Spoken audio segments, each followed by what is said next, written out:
Hi, I'm Kathleen Smith, and I'm 50 years old. Today is May 5th, 2008.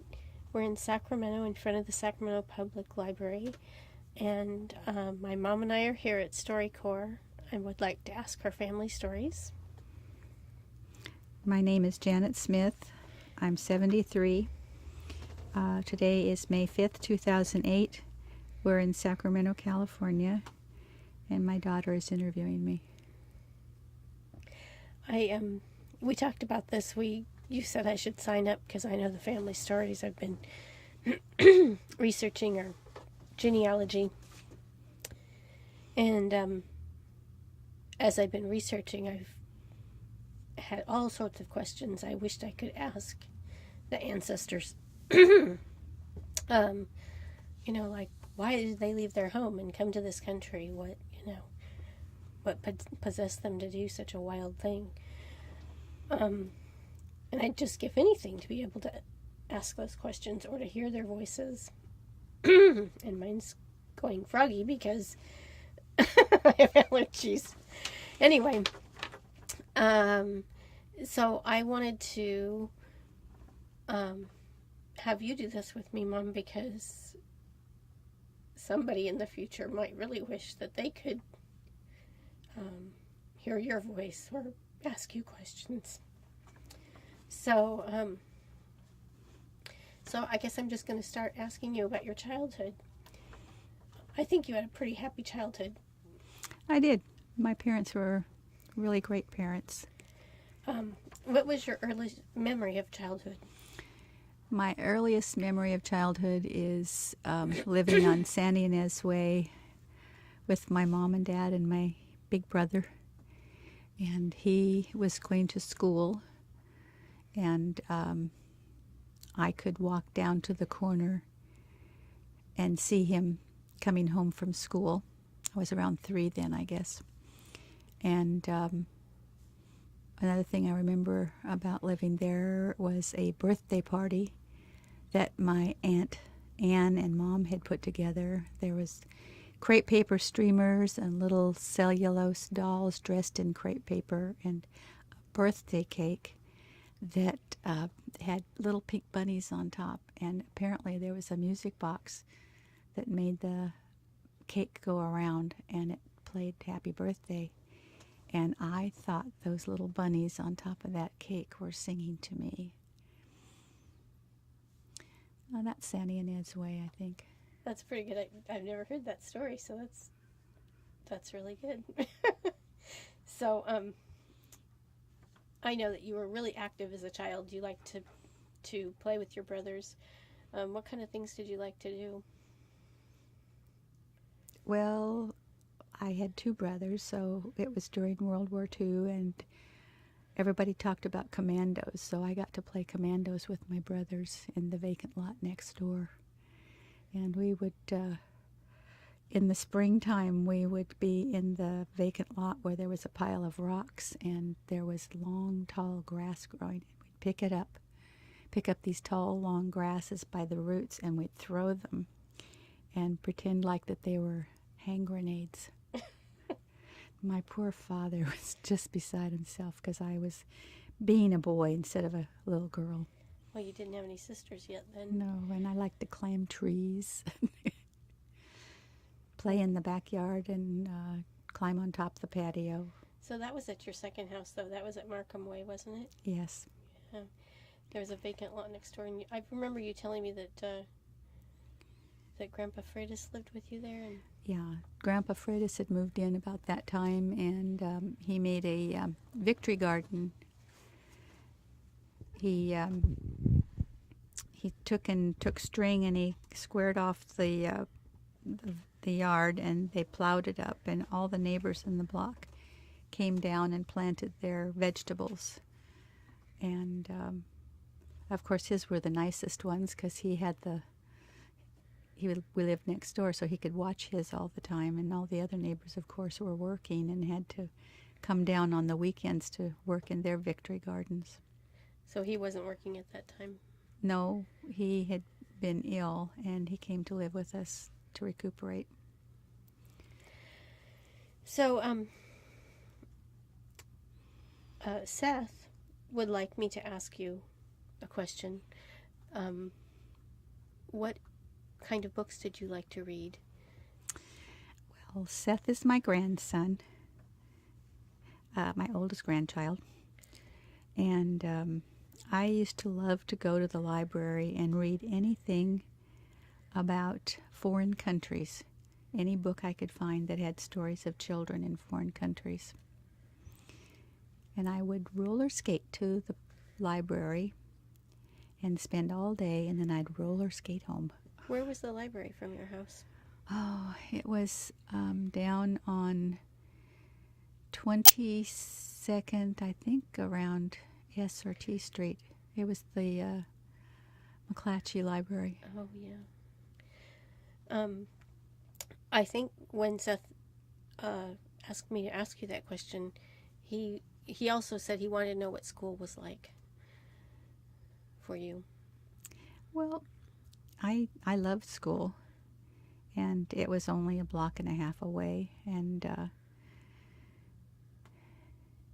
I think that the children in those days had a lot more respect for their teachers, and the teachers had a lot more, I think the children respected the teachers more, and whatever they said was the golden word. There was no questioning them.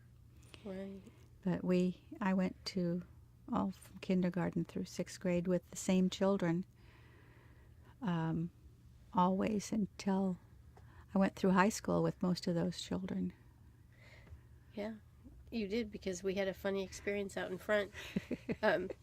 As we were waiting to come into the booth, we were talking to a man and woman, and the woman says, "Did you grow up in Sacramento?" And Mom says, "Yes." And she says, "Where'd you go to high school?" And Mom says, "McClatchy." And she says, "What year did you graduate?" And she says, 53. And she says, "Oh, my sister graduated from 53, and she's in the booth now." And Mom says, "Well, I'll probably remember her when she comes out." And then what happened when she came out? Oh, when she came out, I recognized her right away, and it was really fun to see her after all these years, and especially here. Yeah. But she was lucky she got to interview her mom. Yeah. That's pretty special. I know, because I'm getting to do it. So, do you have any favorite stories about something that happened in your childhood?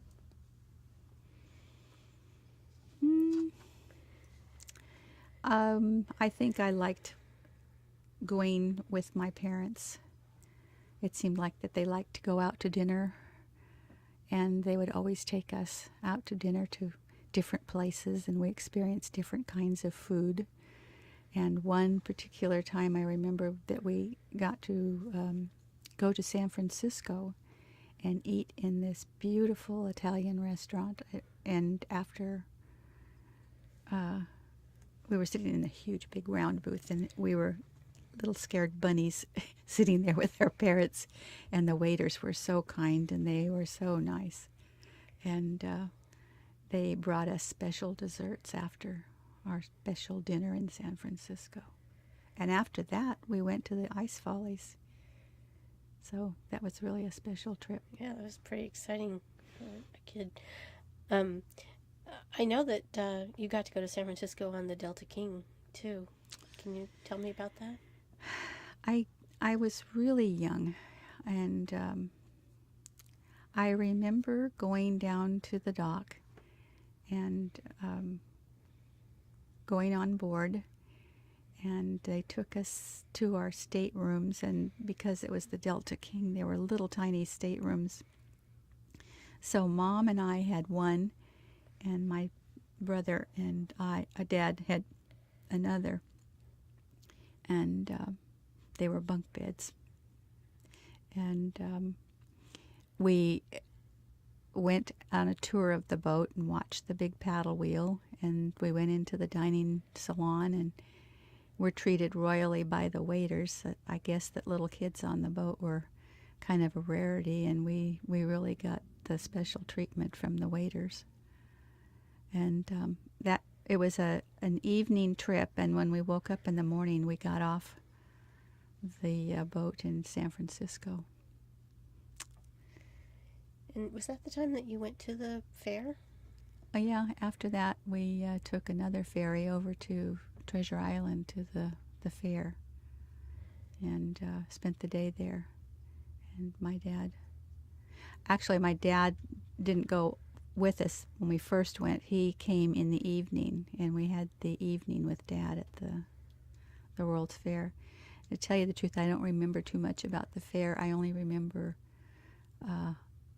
the puppet show. There was a puppet show that we sat and watched, but I can't tell you anything more about it. Yeah, because you were pretty little, I guess. I know that our family was a pretty big extended family, and you were born the same day as your cousin Janie at the same hospital. That was kind of a fun thing to talk about. My dad we were over at, I guess, Grandma Marie's, and Aunt Jean was there, and Mom. And Uncle George had gone to a lodge meeting, and Aunt Jean decided that it was time for her to go to the hospital. So they tried to reach Uncle George, but back in those days you didn't have telephones like we do today. And so Aunt Jean couldn't wait, and she said, "No, you just take me to the hospital." So Dad took took Aunt Jean over to Mercy Hospital, and the nun checked them in, and he sat and waited until she had her baby, and then he came home, and he told Mom that Aunt Jean had had a little girl, and she said, "Okay, now take me." And he says when he came back into the Mercy Hospital, that same nun was waiting at the counter, and she says to him, "What's going on?" And he says, "No, this is my real wife. That was my sister-in-law." So Janie and I were born 8 hours apart at Mercy Hospital, and I guess they got to spend, or back in those days they kept the moms for a week, so Aunt Jean and Mom spent the week in the hospital together in the same room. And every year Janie and I celebrate our birthdays together. Yep, you do. And I can remember a special one not too long ago that my daughter Kathy gave a surprise party for Janie and I.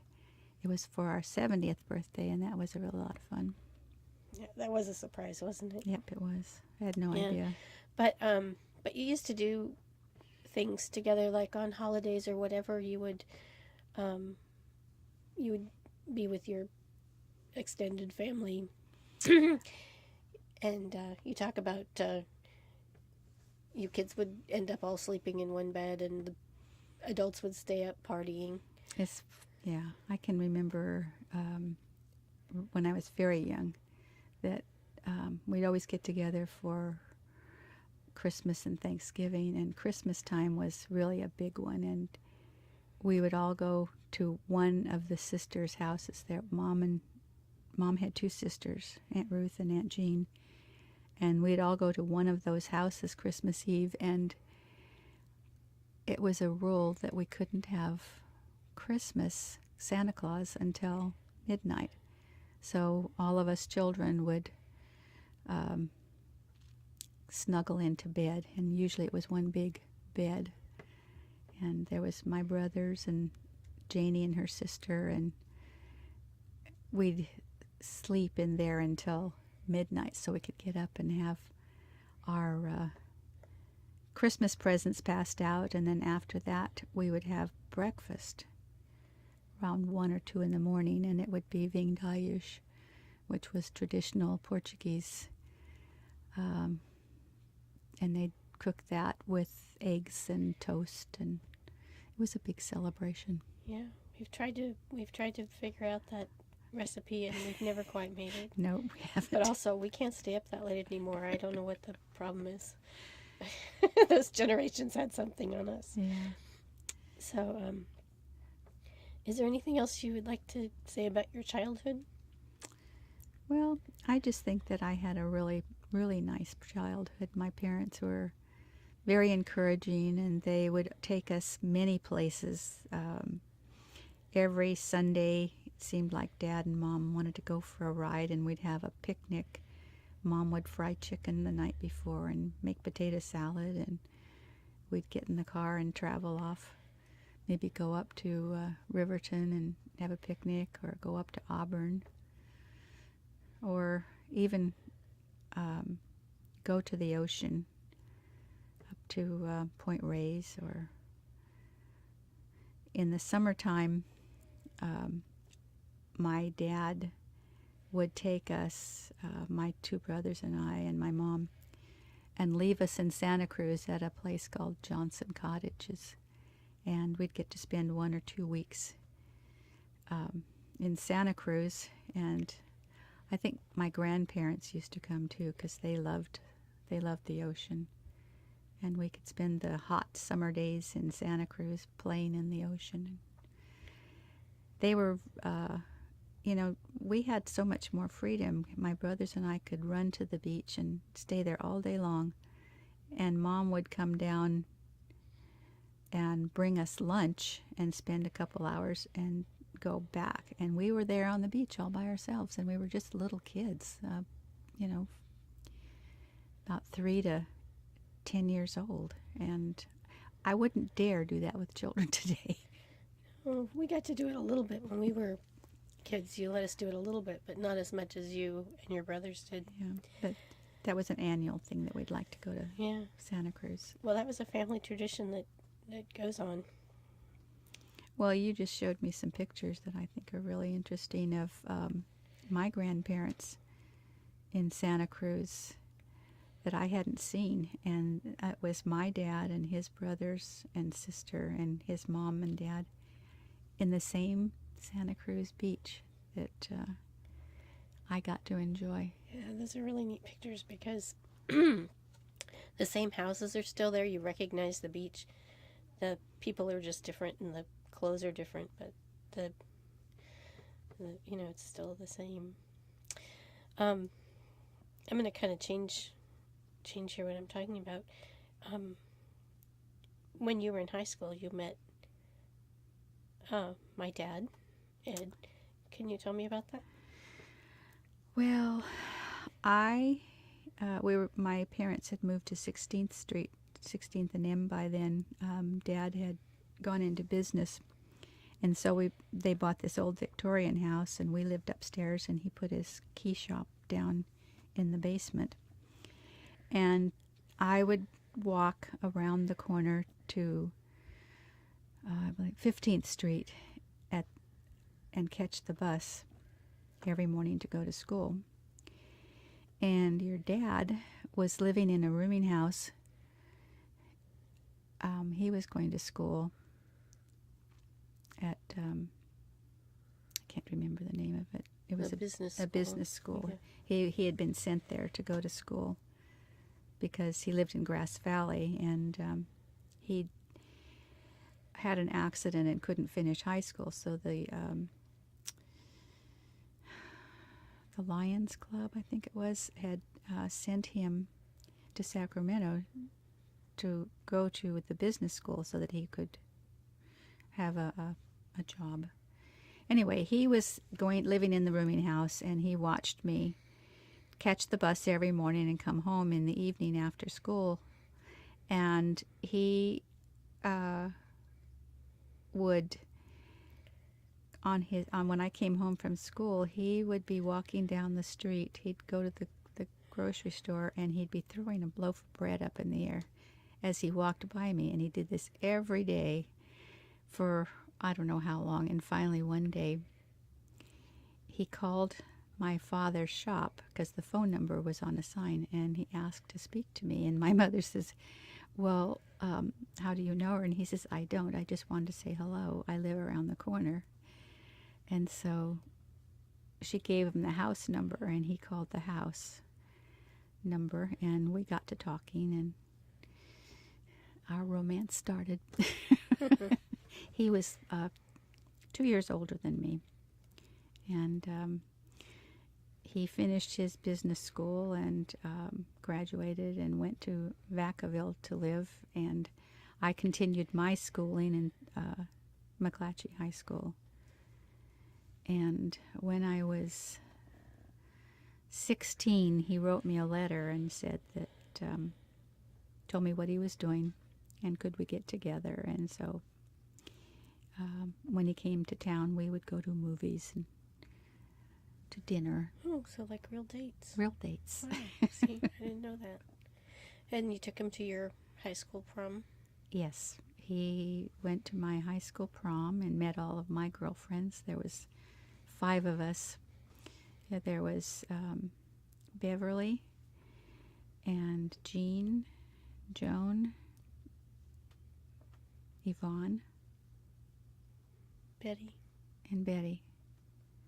And we, to this day, still meet at least once or twice a year, us girls, and have a lunch. That's fun to talk about our childhood days. Yeah, it's really fun to do that.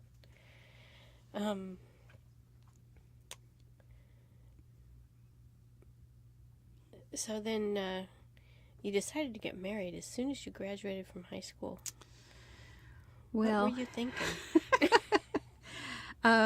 you know, when you're 17 years old and somebody asks you to marry them and you go to your parents and they say absolutely not, you have to graduate high school. So I graduated, well, it was my 18th birthday on June 6th, and I graduated from high school a week later, and then I got married the 27th of June. So I waited until I graduated from high school. So there were different expectations of women, though, than, you... Right, and when I was going to school, that you could, if you wanted to go to college, you could be a nurse or a teacher, and that was all. So I took the business courses, and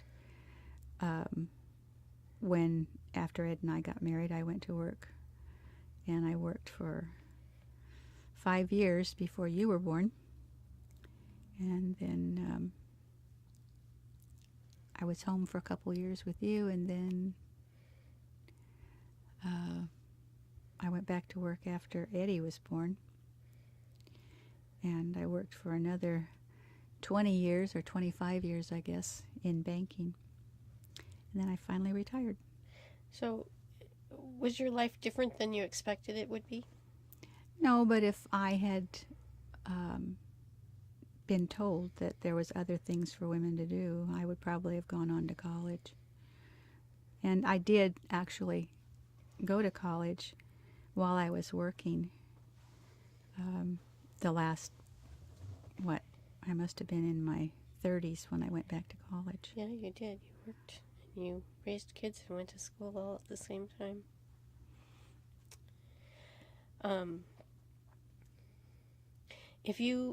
If you could have done anything, what would it have been? Anything I wanted to do? Anything you wanted to do. Oh. I don't know. I enjoyed my family so much. I liked, when I was very young, I was given the privilege of taking piano and dance lessons. My mother was very into little girls being little girls, and I loved to dance, and I think I might have been a dancer if I hadn't gotten married. Yeah, everyone says you were a great dancer. You did participate in a dance group in high school, too. Yeah, that was a fun thing. It was in the early 50s, and they had, the YMCA had this dance group that was for young high school boys and girls. And we met once a week and learned dances, and we would make costumes, and we would go to different cities and go to festivals, and the different dance groups could perform, and our group was called the Teen Twirlers, and we just loved, all of us just loved doing the dancing and making the costumes. And one year we went as a group up to Camp Sacramento without our parents, and the girls had one cabin and the boys had another cabin, and our sponsor had another cabin, and we had a great time. We went mountain climbing and played volleyball and horseshoes and sat by the campfire, and in the evening we would go into the lodge and do our dances for the other people that were there at Camp Sacramento. That was a really fun trip. Oh, that sounds like fun. What other cities did you go to? Oh, we went to San Francisco, to the Cal Palace. We went to Oakland.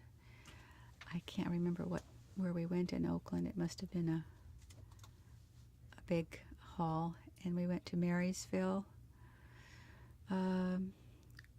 Grass Valley, Auburn, and then Sacramento. There was the big Camellia Festival. We loved doing that. And there was something at the fairgrounds, and I kind of have a feeling that it might have had something to do with the Camellia Festival before they started holding their dances at the auditorium. Yep. You know what, I forgot I was going to ask you about your grandparents. Grandma and Grandpa Troughton, they came here from England and brought their 2 little boys and had 2 more children once they got here. And I would like you to tell me what they were like. Well, I loved my grandmother. She was a grandmother. She had the beautiful white hair, and she would, I'd get to spend some weekends with her, and we would go into her kitchen, and she would make pies. I loved to watch her make pies. And her house was so different from ours because it was a colonial type. No, what is that? Like a Elizabethan house. And her Victorian. Victorian, yeah. And her furniture was all that Victorian type. And she had musical instruments that I thought were fascinating. And she would let us play the piano and play I don't know what it was called. It was kind of like a harp, but it had keys on it. Yeah. And she'd let us play with that. Did she play that? Yeah. She would play the piano and sing. And but she was just like a grandmother should be, with the white hair and the... And she would make you special foods, right? At holidays, maybe? Well, the thing that I remember was the mince tarts that she would make in these little tins, and they were in the shape of fish and flowers and hearts and diamonds. And every Christmas she would make those little tarts, and my brothers and I would fight over who would get to have the mince tart fish. They were our favorite, was the fish. And when she passed away, I guess her daughter took the tins, and my mother coveted them, and so she went looking, and finally one year she found some little tins and started making those little tarts. And when my mom passed away, I got to get those wonderful little tarts so I could make those mincemeat fish and all the other little shapes. Yeah, and everybody looks forward to them all the time. And Grandpa Troughton? Grandpa Troughton was a tailor, and he had a tailor shop across from the Capitol, and he would make suits for the senators. And my mom would take me to visit him in his tailor shop, and I remember there was a parrot in there, in this big parrot cage, kind of round dome thing, and I would go over and I'd stick my finger in there, and he'd nip at me. But what I thought was really great was that his tailor shop, it always smelled of tobacco and wool, and he would sit on top of the table in his tailor shop, and he'd hand stitch the jackets on the suits. And when my grandmother passed away, he came to live with us, and he would go fishing down at the river every day, and he'd get his little bag and his fishing pole, and he'd catch the bus and ride the bus over to Riverside Boulevard and then get off at Riverside Boulevard and walk down to the levee and fish all day, and then he'd put his fish in his little bag and bring it back on the bus. And I always thought, oh, those poor people on the bus, Grandpa with his fish and his fishing pole. And then what would he do with them when he got home? Oh gosh, he would put them in the laundry, in the basin that you empty the washing machine into. The wash tub. The wash tub. He'd empty them in there and put cold water in there, and they'd sit there for 2 or 3 days, and then he would take them out and clean them, and my mother would have to fry them up. And we thought that was wonderful, eating those little cute little fish. Yeah, but she always complained that they were in her wash tub. Yeah, Mom didn't like those things in her wash tub. Yeah, and then your mom's parents, Grandma Marie and Grandpa Freitas, came from Portugal. Right.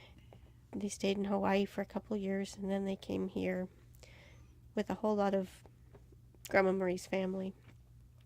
But they stayed in Oakland, and Grandpa, when they'd arrived here on the steamer, had to sit at the pier and wait for them to come. Francisco. Yeah, in San Francisco. They had to.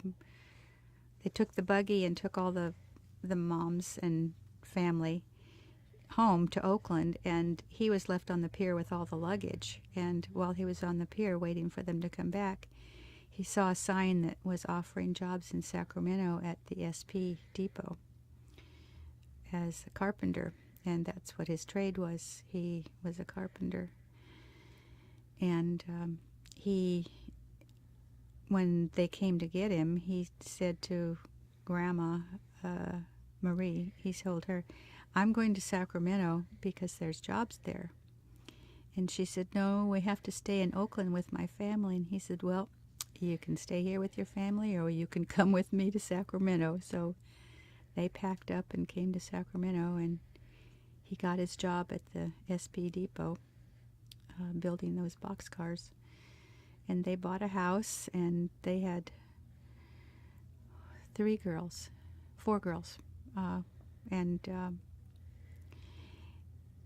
My grandmother, because she was from Portugal, had learned to do fine sewing, hand sewing, and so later on in life she became a seamstress after her children had all grown up, and she had her own little dress shop where she made dresses for ladies. And she made my wedding gown, which was absolutely beautiful. Oh, what else can I tell you about her? Oh, and Grandpa had a tavern, and when we were little, we would get to go down to the tavern, and he would have bottles of soda pop and bags of potato chips and dried shrimp, and my brothers and I loved to go there and sit on those bar stools and have a whole bottle of soda pop and eat a bag of dried shrimp. We thought that was the best thing. Yeah. And there was a jukebox in there, and they would put, when they saw me coming, the regulars at the tavern saw me coming, they'd go and put money in the jukebox and tell me, you go dance for us. So I was like 5 or 6 years old, and I'd get up and I would dance and dance to that music. That's pretty funny. So, I remember you telling about a Thanksgiving when... Was that during Thanksgiving when we went to the ball game? My cousins? Oh, no. Well, tell me that. My cousins went to Sacramento High School, and I went to McClatchy High School, and it was a big rival on Thanksgiving that Sacramento and McClatchy had a football game at Hughes Stadium. And my mom was having Thanksgiving at our house. So Uncle George took Janie and Georgine and Harry and Bob and I to Hughes Stadium and dropped us off. And they said, when the game's over, you call us and we'll come get you. And so we all went to the football game, and Janie and Georgine had the purple and white Pom Poms, and I had the red and white Pom Poms, and we sat all together cheering our teams. And then when we came out to come home, we couldn't find a phone booth. So we walked from Hughes Stadium home with our Pom Poms. And we walked all the way back to 16th Street, 16th and M. And we hung our Pom Poms in the chandelier. And That must have been very festive. it was fun. It was, the competition was only that they had purple and white and we had red and white Pom Poms. It wasn't a true rivalry. Well, there was only 2 high schools. Yeah. So they had their big game on Thanksgiving Day. Yes. That was pretty good. Grandpa Freitas was really patriotic. He said he liked to... Well, he was on for Thanksgiving dinner. At Thanksgiving dinner, he would... You mean singing? Singing, yeah. Oh, well, it was funny because Grandpa Fraitis and Grandpa Troughton both liked to be very patriotic, and they would sing the national anthem, and then Grandpa Troughton would get up and sing God Save the Queen. So we had Which is, to us, My Country 'Tis of Thee. Right. Yeah. Yeah, that's kind of funny. When we get together, there was always at least 25 to 30 people, and whenever someone came to town that was a family member, we would all meet at one of the relatives' house and have a barbecue or a dinner. Dinners were big with our family. Whenever someone came to town from out of town, everybody got together so we could share our conversations about what had happened in our families. Yeah, and we're still doing that. And we're still doing it, yep. Well, thank you very much, Mom, for doing this.